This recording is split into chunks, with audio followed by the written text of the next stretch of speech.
Student, electric dipole को आपने और हमने समझा, इलेक्ट्रिक डायपोल पे टॉर्क को भी निकाला, टॉर्क कैसे लगता है। अब आ रही है electric intensity at a point due to electric dipole. तो भाई इलेक्ट्रिक डायपोल को एक बार फिर से रिकॉल करते हैं कि अगर दो चार्ज हों जिनका मैग्नीट्यूड सेम हो, एक है प्लस क्यू दूसरा है माइनस क्यू, दोनों स्मॉल सेपरेशन पे रखे गए हो, दोनों कौन से सेपरेशन पे रखे गए? स्मॉल सेपरेशन पे। तो इस सिस्टम को इलेक्ट्रिक डायपोल कहा जाता है। अगर एक माइनस क्यू चार्ज है और एक प्लस क्यू चार्ज है, माइनस क्यू और प्लस क्यू दोनों चार्ज को हम ऐसा ज्वाइन कर देते हैं तो ये एक्सेस कहलाता है। This is the line joining. तो ऐसी लाइन जो दोनों चार्ज से पास होती है उसे एक्सेस कहते हैं, और ऐसी लाइन जो दोनों को दो पार्ट में इक्वली डिवाइड कर देती है उसे हम इक्वेटर कहते हैं। बराबर है। अब समझिए मुझे क्या करना है, मुझे इस पॉइंट P पर सेंटर से जो कितने डिस्टेंस पर है, R डिस्टेंस पर है, इलेक्ट्रिक फील्ड इंटेंसिटी की वैल्यू निकालना है।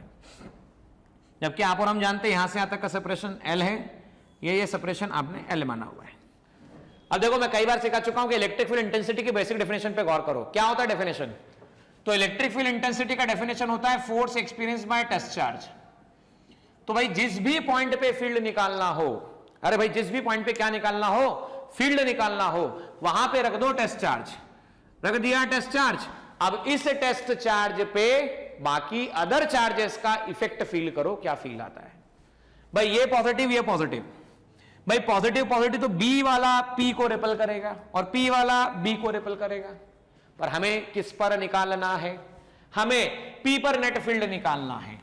तो हमें P पर नेट फील्ड निकालना है। तो P पर हम बात करेंगे A के कारण, P पर हम बात करेंगे B के कारण, और उन दोनों का वेक्टर सम हम निकालेंगे।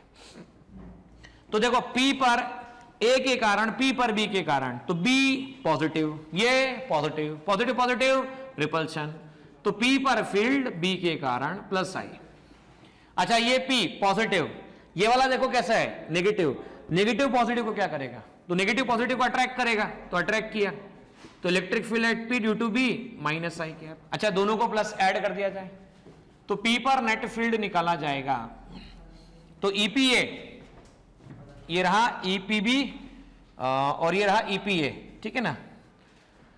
अच्छा देखो electric field at point P due to A, तो K charge at A upon RPA का होल स्क्वायर। K A पर चार्ज चेक करो कितना है, तो A पर है माइनस क्यू। अच्छा माइनस क्यू का मॉड, माइनस क्यू का मॉड कितना आएगा? Q आएगा। अच्छा P से लेकर A तक का सेपरेशन चेक करो, ये रहा भाई A और ये रहा P, तो यहां से यहां R और यहां से यहां आपके पास में L, तो चेक करना ध्यान से, ये A और ये P, तो A और P के बीच का सेपरेशन R प्लस L, तो ये आ गया आपके पास R प्लस L का होल स्क्वायर, ठीक है ना। तो KQ upon R plus L का होल स्क्वायर।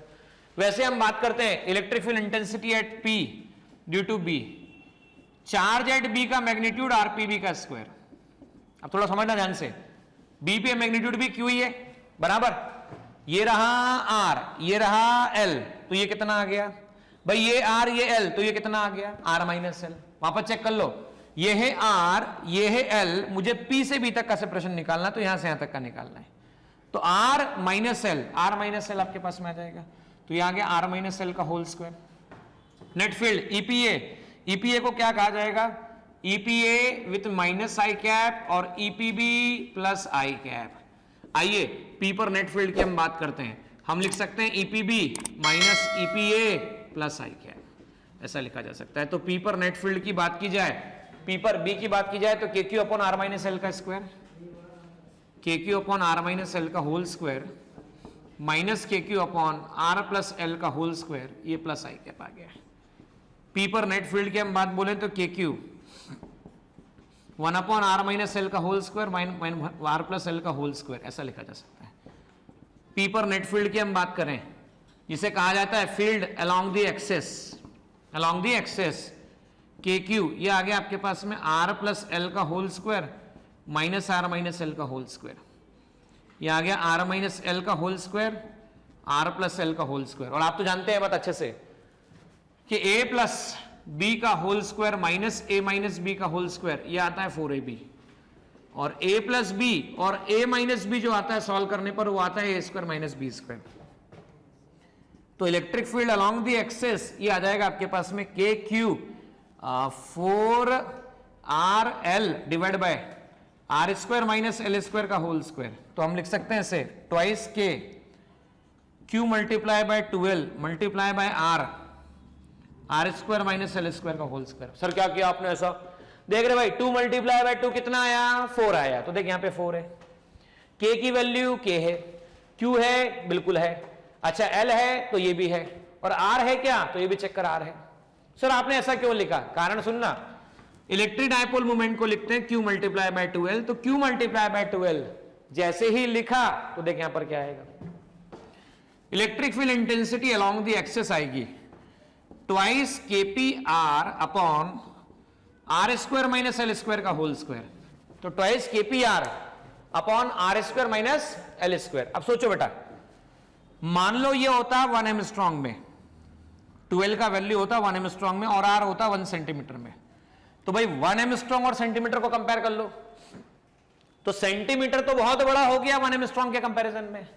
मतलब अगर R की वैल्यू बहुत ज्यादा बड़ी हो जाए किसके रिस्पेक्ट में? L के रिस्पेक्ट में। वापस सुन लेना, R की वैल्यू क्या हो जाए? बहुत ज्यादा बड़ी हो जाए किसके रिस्पेक्ट में? L के रिस्पेक्ट में। तो क्या होगा?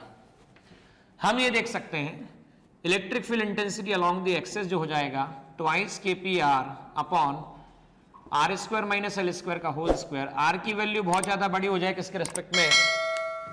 L के रिस्पेक्ट में। तो हम क्या कर सकते हैं? तो हम कह सकते हैं हम R स्क्वायर हायर पावर को नहीं, L square can be ignored, इसे इग्नोर किया जा सकता है। तो हम कह सकते हैं electric field along the axis that will become twice KPR R square का स्क्वायर। तो electric field along the axis that will be given by 2 KPR upon R की पावर 4 या twice KP upon R cube.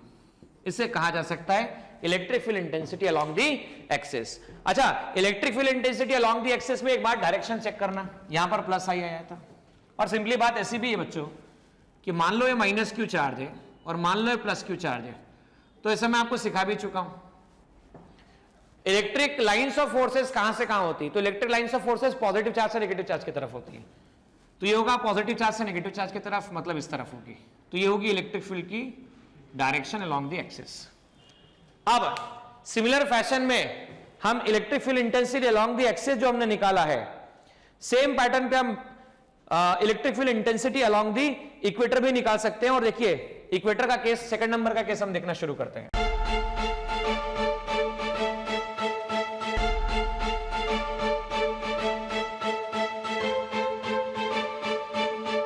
पुरोहित academy, main branch प्रभात चौक, MJ college road, Lokmanya हॉस्पिटलच्या बाजूला, जळगाव, आणि Pandey classes जवळ, बंधन बँके शेजारी, ट्रॅफिक गार्डनच्या समोर, जळगाव।